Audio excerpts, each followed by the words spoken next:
survive this. I hope that the next period that we have is one of restoration and repair, and that we get back to a kind of sense of service and not self-dealing, and that I think when we, as we have in the past, get through a difficult period, then we often find ourselves making enormous progress. Look, the Latin motto of the United States is E pluribus unum.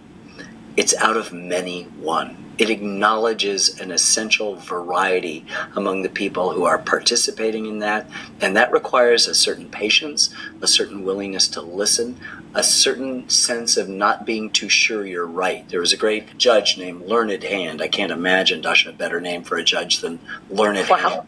And he said, liberty is never being too sure you're right. I gave a commencement a couple years ago at Brandeis University, and I said that the opposite of faith is not doubt. In fact, doubt is central to faith.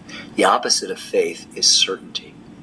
When you proclaim a kind of orthodoxy that automatically establishes from the us, which is the United States' great gift to the world, a them. Authoritarians need it. They always have to create an enemy. There's always a them, either in our midst or over there. And that if we have that, there's only us.